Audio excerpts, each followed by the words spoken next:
we like to call it the Supernatural Hour. And now, our hosts. Hey, welcome to the Supernatural Hour. I am Ravyn, your host. I'm Rogue. This is Doc. And Chad's here.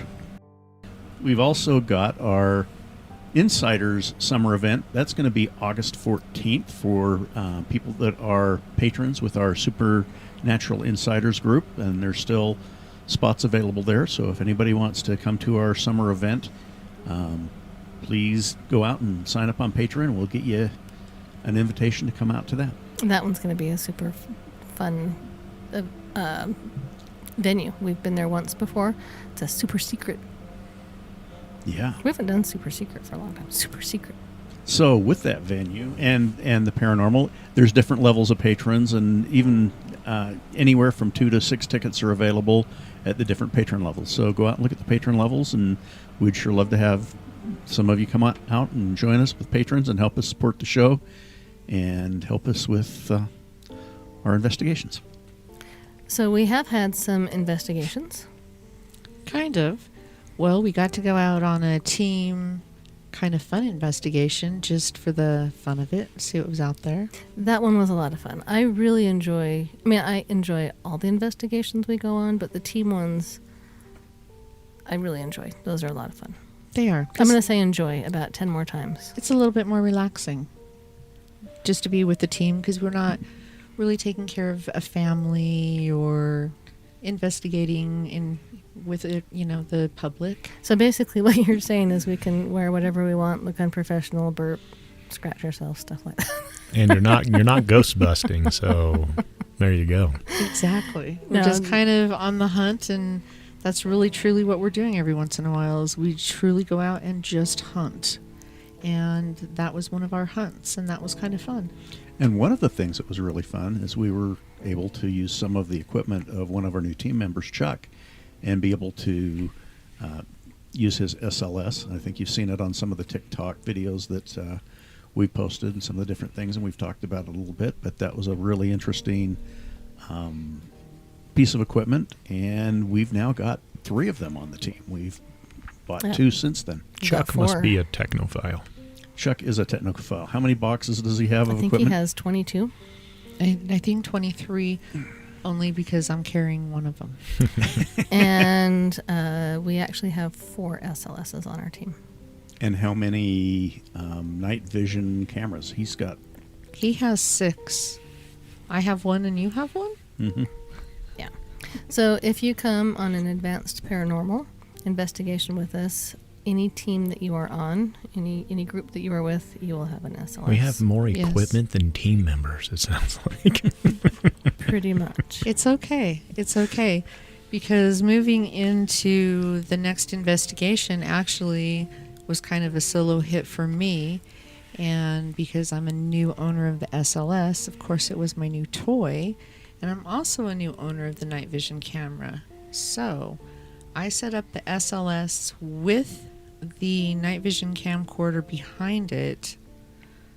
I was sitting there shaking my head to have this equipment, know what to do with it, and use it last night.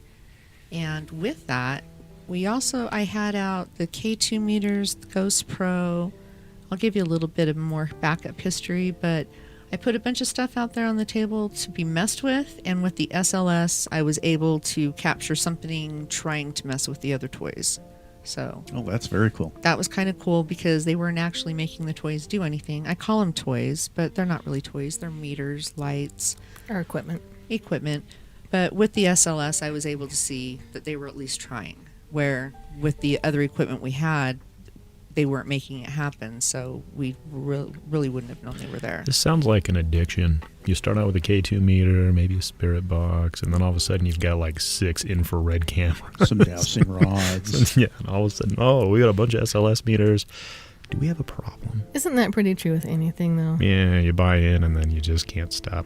Yeah, and then the industry comes out with the new thing and the next thing and the new and improved. Just saying, we got a lot of stuff. So one thing I like about doing the team only ones, just for our team, we usually go somewhere we haven't been before.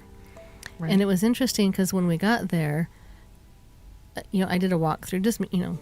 Just here I go. I'm just going to walk through, and before I She didn't have any equipment or anything like that. Before She just got the feels. we had it, but we Right, had but it not by the with you. front door, and I just walked through, and it's like I'm just going to use my feels and use my intuition, because really what we tell people when they come on public investigations with us is your body is your best tool. Unless you're Chad or me, Yes. then it's not. Yes.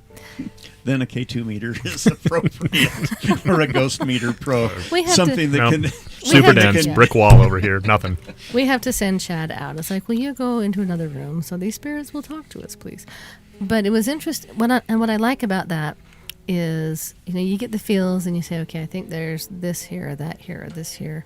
And then you go back through with the equipment and either verify or And that's absolutely right. nullify, your feels. And for me, I think for the most part, that particular night, I was about 90% on, which made me feel good. Yeah. Talk about the 2 portals that we went to right at the end of the night. You'd been there earlier, but we kind of went as a group to the 2 portals. So this is one of the things that I think, Rogue, you and I both picked up on, was that there was a large portal back in one area. And we went back there later in the evening, and after doing some investigating, with the feels and then with the equipment, we determined that it was a very large, about 11 feet.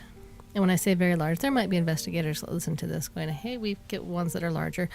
That's the biggest one our team has run into that I'm aware of.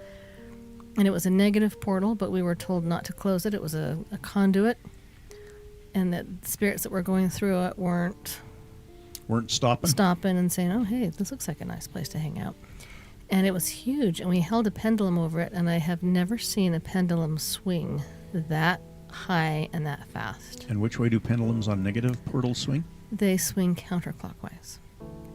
And then we found a positive portal back in a closet, and it was smaller. It was about softball shaped, which is about the size that we typically run into. And with that one, we were able to catch quite a few visual orbs with the video camera. Yes. Yeah, and then I was trying to use the dowsing rods when we were near the large negative one, and the dowsing rods, I couldn't even keep control. They Nothing. didn't want to work back there, Not did at they? all. It was crazy. And then we had a couple of people on our team that are sensitive, and when they would go to stand in the portal, they got dizzy and they weren't walking straight. They were tipping over sideways. No, you could not stand in that portal and not feel dizzy or have vertigo of some sort. Yeah, that one. So that was pretty interesting. With our camera, so first time I'd used it, went through 3 batteries within like 15 minutes. That's right. And those batteries should be lasting me 90 minutes apiece. Right. And Chuck, we're actually going to bring Chuck on to talk about his equipment on an upcoming podcast. But he said both his and his wife's cell phones just drained almost instantly. I mean, our batteries were just tanking. Yeah. Yeah. There was a lot going on that night. Very active venue. Very active. Yeah. So one time maybe we can get the public to that one even. Yeah. That one we might be able to open that one up a little bit for a small public investigation. Yeah, that would be fun. Because that's a combination of 4 different warehouses right there Yeah, there's a that lot. we've been through. Maybe I'll be able to go on an investigation soon. It's that damn night shift. And that house. It's Yeah, the that too. house. Do. It's the move. He's moving. But hopefully soon. Hopefully soon. Yeah. All right. So outside of that, as I mentioned with the SLS, I did go over to a friend's house last night. And this friend had just, she's recently lost her best friend. And she's getting a lot of different signs of thinking that her best friend is here. So I wanted to try to help her to not think she was crazy. So I got the equipment out and went over yesterday and spent a couple of hours with her. And I will get some of this over to Ravyn to get up on our TikTok. But I did catch, so I could get her mapping, which just means that it comes out on the SLS. I could see her as a stick figure. And for those of you that aren't familiar with it, the SLS uses the Xbox Connect's technology, and you see like these stick figure things superimposed into the video Right, video screen. And it will, when you first turn them on, it will map the people that are there. Sometimes it will try to map on a chair or, something. And so you have to kind of be careful when things are first mapping, so that you're not saying, oh, look, we just mapped a tree or we just mapped because sometimes it will try to map onto an inanimate object, but that doesn't happen terribly often. And you can usually tell. Yeah, but this technology was used for the Xbox for some of their gaming things where it would register the person and their movements, like dance games, Yep. and those kinds of things. But it's also picks up people that aren't there corporeally. It's kind of interesting. Teslas do that too. They do what? Teslas have this mapping technology thing that maps people, and I've seen a few TikToks where people have been driving through cemeteries and it's mapped things that aren't there. How are they supposed to auto drive if they don't know if people are physically present or not? Right. I don't know. This auto drive thing's got a ways to go. They'll stop for the ghost. Sorry, back Apparently. to Rogue. We hijacked Rogue's story. Sorry. So with the SLS, I was able to capture someone. So my friend was sitting in the chair. It had mapped her. And then all of a sudden, this stick figure pops up behind her on a cabinet and was like breakdancing. I could watch it dance around. And I captured that with the camcorder that I had sitting on the SLS. So I was able to, and I captured probably 3 or 4 minutes of that one. Wow. Yeah, so pretty exciting. Because the ones, really, we've been capturing some of the ones in the past in the warehouse. They're up on the light fixtures, or, this one was actually kind of working with us. And I could see at some points where it was sitting on her lap, trying to do things, and she could feel the cold air. So I did get the recorder out. I had a spirit box. We didn't really get any spirit box activity. I'll have to listen to see if it got some EVPs, but we had a lot of activity in that little area, and it helped her to feel a little bit better that there really is somebody with her, not just her going crazy. So that was good. Right. By the time we record next time, we'll have an actual residential. We've said this before, residentials get really slow in the summer because people are out and about and forget that things are happening in their home that they don't think. Forgot they were haunted. Yeah, they do. They do. It's all the light and, like you said, getting out of the house, I think. Yeah. And by the time they get home, they're tired and they just fall asleep. So, but it's starting to pick up again. We've got one scheduled and one in the works. So we're going to do things just a little different today. We're going to shake things up. We're going to jump to the junk drawer. All right. We like doing things different. There's more after the junk drawer. We're just going to jump to the junk drawer All first. right. So it is kind of camping time. A lot of people are going camping right now. And so I found some sit around the campfire ghost stories. So we're going to go over a couple of these. So if you're going to go camping in the next 6-ish weeks or so, here you go. You can really do a doozy with your friends and family. So there is a woman in 1984. She was just sitting at home and reading and kind of minding her own business, winding down, and she heard a very clear voice inside of her head, and this voice told her, "Don't be afraid. I know it must be shocking to you to hear me speaking like this, but this is the easiest way I can think of. My friend and I used to work at the Children's Hospital on Great Ormond Street, and we would like to help you." It's a very detailed voice in your Yeah. head, man. Mm-hmm. And she's sitting there like, whoa, am I on candid camera? Looking around. So, because of what they said and the way they talked to her, she thought, maybe I'll go to the doctor. Find out what's up. Right. So she went to the doctor. Not only did she go to the medical doctor, but she also saw a psychologist because she's thinking, am I going crazy? And after several tests and several doctors, they actually diagnosed her with a large, benign brain tumor. Is what's written in parentheses. A meningioma. Meningioma. Thank you. Benign brain tumor. That's why we have you here. Our nice to meet podcast will correctly pronounce medical I'll try. terms. I'll try. I mean, then you got me sometimes where I'm like, I don't know. It's gunky. You got schmutz there. So she kept hearing this voice, though, through all this medical testing. It didn't go away. And so, they diagnosed her with this tumor, and they were able to remove it. And the patient heard the voices one last time as she was regaining consciousness after waking up from this, from the surgery. And they said, "We're pleased to have helped you. Goodbye." Like, I'm going to give you all these details so you think you're crazy.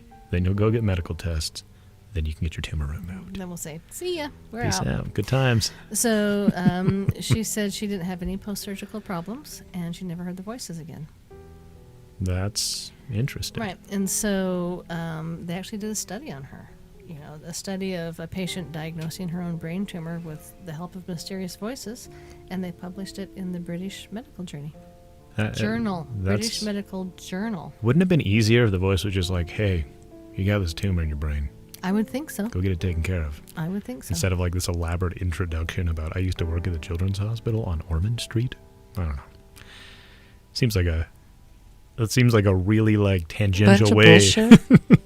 Sounds like a tangential way to get someone to go get the brain tumor checked out. Maybe there's some rule where they can't tell you exactly. You've got to. That's right. They're not medical doctors. How do I tell you? Diagnose. That's right. They're not allowed to diagnose. They're like, so I work in the medical field. You can trust me. I work at the Children's Hospital. You should see a doctor. You should probably go get checked out. When we're investigating, they're so literal. But when it comes down to it, they don't have to be literal anymore. That's right. That's I think kind of... it's a difference between when you pose them a question and when they come to you. Yeah. That seems to be the difference here. That doesn't seem to be fair. Like a literal answer would have been good. Brain tumor. Yeah, well, and then you got people who just come in and like, I think I have a brain tumor. And you're like, no, you don't. Okay. Did you have a voice that told you they worked at the Children's Hospital on Ormond Street? On Ormond Street. Then you don't. don't. It's not a tumor. I have a story. It's not a tumor. I have a story, and my sister will kill me for telling you this, but I'm telling you this. So, she had a phase in her life where she thought everything was cancer. Please don't kill me if you're listening to this, my dear sister. And long story short, one episode of cancer, and I'm using my air quotes, turned into she's pregnant. And one time she called and she said, "I think I have bladder cancer." And I said, "Okay, what are your symptoms?" And she said, "Well, when I go to the bathroom, my pee stinks." You got a UTI. And I said, "Did you have asparagus for lunch?" Oh, jeez. And she said, "Yes, how did you know?" Because it makes your pee stink. And I said, "Didn't your pee stink every time we went to Grandpa's house? Because he fed us asparagus every time we went there." That's due to the amino acid asparagine, by the way. Just so y'all know, random tidbit. Anyway, Wow, so you belong on Jeopardy. No. so see, I have diagnosed. I have undiagnosed medical things. Does that make sense? Mhm. Undiagnosed then. No, you don't have cancer. You ate asparagus.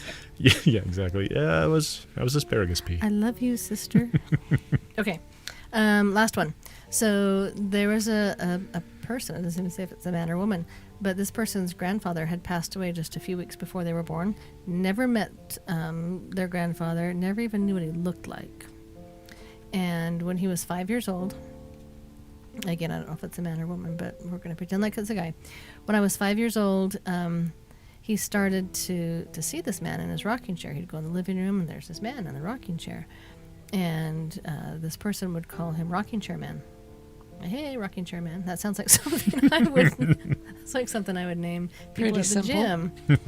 Yeah. Right? Quite descriptive. Yeah. I hike to a cave once a week, and there's one of the rangers plays a flute. I call him Flute Man. I'm not 5 years old. Anyway, so he called him Rocking Chair Man, and his parents thought it was cute. His parents were thinking, "Aw, he's got an imaginary friend, right?"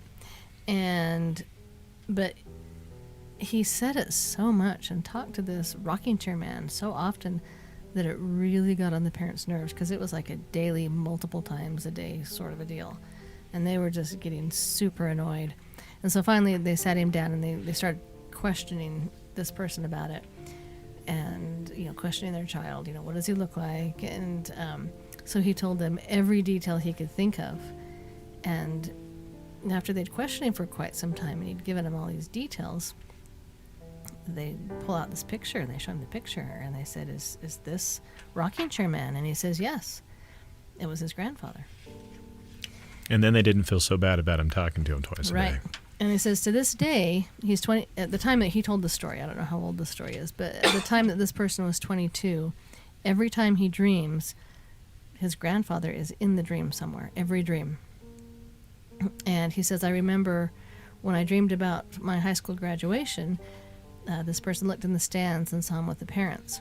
He says, I like to just think that he's watching out for me and being there when he's not really there. I was going to say, there's probably some wild dreams that Grandpa doesn't belong in.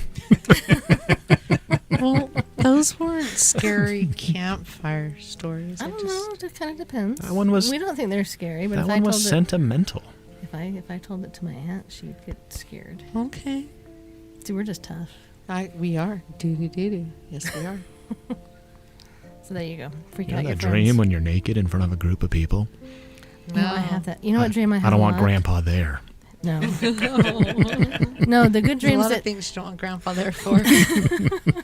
the good dreams that you want Grandpa there for are, when you're locked out of your house, Oh, yeah. dreams. Because or- he's got skills. Or you can't get your locker at school open. Or like you're taking the test at school and you forgot all the answers, so you could like throw your little paper airplanes with the Yeah, answers. Grandpa's got experience. He's got know-how. Right. He could bail you out in those situations. But not the naked speech one. I don't know, he could throw you back. So he could throw you some undies, I guess. Oh, Give you his jacket. a towel.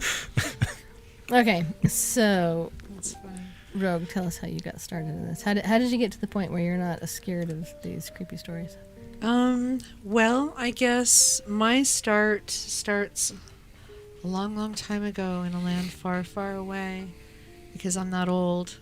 Should we cue in the Star Wars theme song?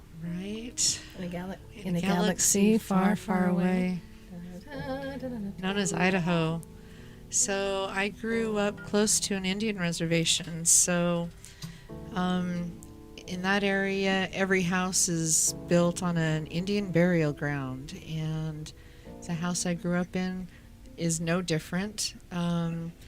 So when I was a small child, probably the first thing that ever happened to me, still to this day, is the scariest thing that has ever happened to me. I haven't had anything terrify me as much as this one moment. So my parents had divorced. My dad was living with stepmom, had new stepbrothers, and I was kind of the outsider.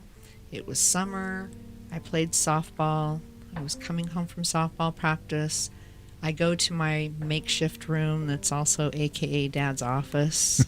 I'm laying on my little twin bed, and I laid my hair over the side of my bed because it was hot, not air conditioning. Like now? Exactly. Okay. With no air conditioning, no central air, no fans. Those things don't exist in the land I grew up in. And all of a sudden, I felt somebody grab the full lock of my hair and pull it very, very hard. It wasn't something you just kind of... So I got off the bed and I looked under the bed, expecting one of my stepbrothers to be under the bed playing a cruel trick on me, and there wasn't anybody under my bed. I ran out of the house and sat out on the stoop until somebody came home, and didn't go back into the house until then. After that moment, I kept having experiences with this entity. We gave him a name of Herkimer. Herkimer, and my father named him. I'm not sure where the name came from, but living in that house for 10 years, he would hide things from us. He would interact with us.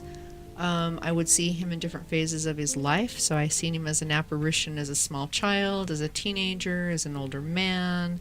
By the time I grew up, I was living in the basement, the back corner by myself. Like, you just get used to it. I was so Right. used to having those weird noises upstairs and nobody's home, or those different things. When you get used to having it, oh, that's just Herkimer.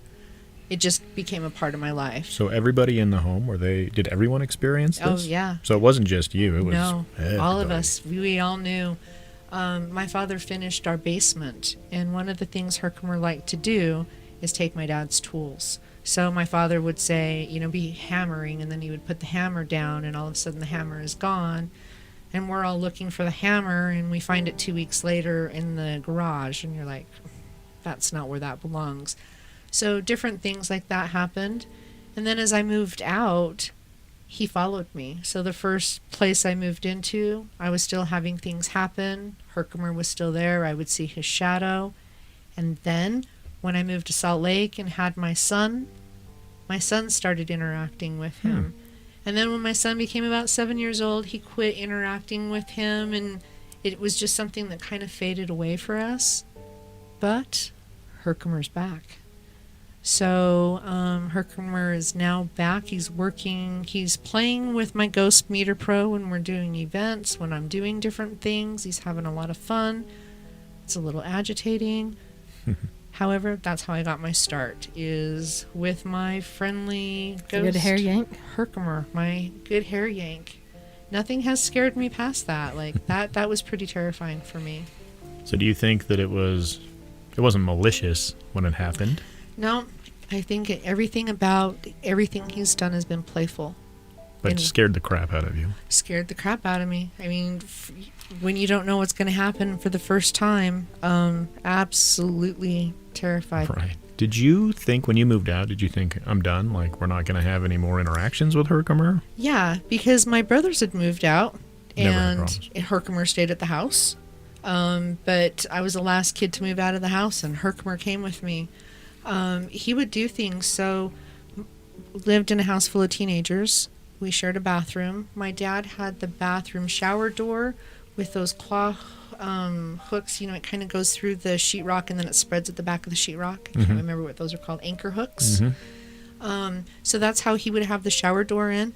One time I go into the bathroom to take a shower, and the shower door is off of the hook, off of those. Those have been pulled straight out right through the hole, and the door's just sitting there. And I'm like, I didn't do that. And by that time, my brothers had moved out. Everybody was gone. It's one time in my life I used the Ouija board because I didn't know how else to communicate with him, and asked him if he had done that. And he said yes. And, things like that, that was pretty freaky, because how did you make that happen? Mm-hmm. So, but then the story was also told that Indian burial ground, but we were also told that when the house was brand new, a couple was walking around the house to look at it, and their little boy was running around doing his thing, just whatever, parents not really paying attention, and he fell down the stairs and died at the bottom of the stairs. He broke his neck and died at the bottom of the stairs. Who knows whose story was true, but I do really believe that we had a child spirit that was very playful with us. Anyways, so that's my story. And that actually segues quite nicely into our new segment. Perfect. We're not doing a bucket list today, and the bucket list isn't going away. It will surface every now and then. But we're going to start a segment which I have just named just now. I've been thinking of a name for it. It just came to me. It's going to be called Tales from the Attic of Despair. Dun, dun, dun. Hey, nice addition. So we've been asked by so many people to tell personal experiences and things that have happened. And as was trying to decide which one to give, I thought, I've got a lot of these. And some are going to be really short, and some will be a little bit more detailed. But everyone's going to have a turn just to, tell a personal experience that they've had. And it can be one from a residential, it can be personal, it can be from family, it can be on an advanced paranormal. If you're listening and you have had an experience of something that you can't explain and would like to email it to us, we can share that as well. We can use your name, or you can use a pseudonym, something cool like Ravyn, or you can't use that. That's Excellent example, Ravyn. Don't use Ravyn. That's my name. But the one I'm going to give you is one from my grandpa, my dad's dad, actually. And he is not one to make up stories. I actually never knew him, but I know my dad, and I've heard talk about my grandpa, and he's not one to make up stories. He was a traveling salesman and spent a lot of time away from home, and spent a lot of time in hotels. He was actually a very successful salesman, and he was staying in a hotel, and they lived in the Midwest. He would have been in the Nebraska, Iowa, Kansas, literally in the middle of the United States, that area. I don't know exactly where he was when this happened, but he, was out doing a salesman thing during the day, got finished with his meetings, whatever it was that he had done, and he went to the hotel, went to bed. And very, very similar to your story, Rogue, in a way, middle of the night, 2 or 3 in the morning, and he woke up with someone pulling on his foot. And he woke up, and the sensation of his foot being pulled was still there. It wasn't maybe I dreamed it, maybe it was a part of a dream. He was awake and could still feel something pulling on his foot, and his heart's just pounding. And he's, flips on the light. There's nothing holding his foot. Looks under the bed, nothing there. Understandably freaked out. He packed his stuff and went and got a new hotel. He's like, nope, I'm not playing this game. And he was out. So that's our first personal experience from Tales of the Attic of Despair. Nice. Well, last but not least, get your Supernatural Hour swag at advancedparanormal.com. I am currently wearing a Supernatural Hour shirt. That's a good looking shirt you have on there. Thank I noticed that. Thank you. I didn't bring my mug. I was intending to. I always intend to, and I forget.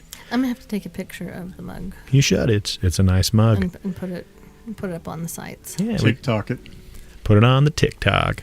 But we got all sorts of stuff: tapestries, shirts, bumper stickers. I have a sticker to put on my laptop. So check it out. So speaking of the TikTok, we have 1,002 followers on TikTok. So for those of you that have liked us and subscribed, thank you. I sent out a little message to Mr. 1000 offering to send him some swag and a little thank you package. Don't get too excited about this. It's a token of our appreciation. It's not like winning the lottery or anything. No, we will not be showing up on your porch with a giant check. Well, we could. It would be like for, $5.87 or something. Sign up for Patreon so we can, do. So I have decided, since Mr. 1000 is not interested in our little token swag package, that we're going to open that up. Give him a chance. Did he not respond? Been that long. No. Chop. I was going to say, did he actually say he it was didn't want it? It was like 2 days ago. It was longer ago than that. Maybe he's working Well, and he might think I'm a weirdo. Well, Someone wants he wouldn't my be address. wrong. Well, yeah, that's true. There is that whole creeper thing, give me your address, so I get it. He thinks you're spamming him. But he's like, no, this has got to be a scam for sure. If he does answer, I'll send him his little swag thing. But I'm going to throw this out. We've got another magical number in mind. I'm not going to tell you what it is, but 1003. yeah. I bet you're close. If you are our follower or subscriber on TikTok or not, you need to go subscribe and follow us on TikTok, because we send you presents, and they come in pretty purple Packages? package. I'm talking TikTok, our TikTok followers. And we send out our TikTok followers pretty purple packages? Not all of them, just the magical number in my head. Okay, well, make that clear. I didn't want all of our TikTok followers to think we're going to be sending them something. No, only you don't all Only get the stuff. magic number that you don't know. That's 1003. Now, let's make right. it clear. I would love to send you all stuff, but that gets expensive. Magical number in my head. Now, if Mr. 1000 ever responds, He's getting stuff. he'll get his stuff. He's not getting the same stuff. He's only getting a sticker. So if you haven't liked us and followed us on TikTok, I put some fun stuff up there. I'm still learning. I'm a little bit of a TikTok novice. But I'm Hey. I'm It's all right. getting We're going to better. get better. You got 1,000 followers already, so you're doing something You're doing right. awesome. Right. Yeah. We are doing awesome stuff. I'm not putting up pictures of myself. It's stuff that we all do. How long have we been on TikTok? Okay, our last podcast that we did 2 weeks ago, Mm-hmm. we had 200 followers. What? In 2 weeks, we got 800 followers? Yes, sir. Yeah. Jeez, this thing's going to go parabolic. Yeah. Jeez. We're hoping. Yeah. Anyway. That's pretty exciting, You're going to actually. get to pay for your house someday. Hey, not just doing this for the Mexican food Yeah. No. that I bought today. That you bought. We're going to need Right. lots more thousands of followers before that happens. And check out our shop at advanceparanormal.com/shop. You can get sage sprays, oils, lavender, rollers, lip balm. Rogue produces all that stuff, and we're really appreciative to her. We have a brand new recipe coming out. New and improved. All right. New and improved sage and lavender sprays. Yes. And I get a little refill. I get a sneak peek. I'm excited. Yes. So check it out. They'll be ready to go in a couple of days. We've got a new order in, and Rogue is producing them, and we'll be selling them on the website, advanceparanormal.com/shop, and also at the events that we go to. Let's also do a shout out to our new team members. We've got Chuck and Kelly and Venus and Harlan, and we are super excited to have them aboard. I'd like to do a shout out to Ellie and to Shalane and Lindsay.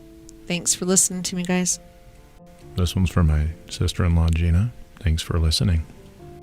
I don't have any shout outs. I just hope my sister doesn't kill me. With the whole asparagus pea thing. To my sister, don't kill me.